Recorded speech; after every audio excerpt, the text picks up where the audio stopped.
നോക്കുമ്പോൾ ഒരിക്കൽ യേശുക്രിസ്തു തൻ്റെ ശിഷ്യന്മാരുമായിട്ട് ചേർന്ന് ഒരു പടകിൽ ഒരു ചെറിയ വള്ളത്തില് ഒരു ചെറിയ തടാകത്തിന്റെ അക്കരെ കരയിലേക്ക് വഞ്ചി തുഴഞ്ഞു പോവുകയാണ്.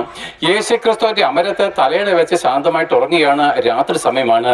പെട്ടെന്ന് അസാധാരണമായിരിക്കുന്ന കാറ്റും കോളും ഉണ്ടായിട്ട് ഈ വഞ്ചി ഏത് നിമിഷവും ആ സമുദ്രത്തിന്റെ ആ തടാകത്തിന്റെ അടിത്തട്ടിലേക്ക് താണു പോകും എന്നുള്ളൊരു ഉറപ്പിലേക്ക് ഈ തൻ്റെ ശിഷ്യന്മാർ കടന്നു വന്നു. യേശുക്രിസ്തുവോ താൻ ഉറക്കത്തിലുമാണ്.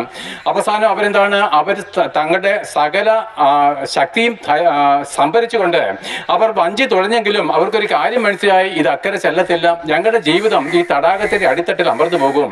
അപ്പോൾ അവർ ഉറങ്ങിക്കിടന്ന യേശുക്രിസ്തുവിനെ വിളിച്ചു. അവൻ ഉണർന്നു. അവർ ചോദിച്ചു, ഗുരു, ഞങ്ങൾ നശിച്ചു പോകുന്നതിൽ നിനക്ക് വിചാരമില്ലയോ? ഞങ്ങൾ നശിച്ചു പോകുന്നതിൽ നിനക്ക് വിചാരമില്ലയോ? യേശുക്രിസ്തു എഴുന്നേറ്റു. അവൻ കാറ്റിനോട് പറഞ്ഞു, അടങ്ങുക, കടലെ ശാന്തമാകുക എന്ന് കൽപ്പിച്ച മാത്രയിൽ കാറ്റടങ്ങി, കടൽ ശാന്തമായി.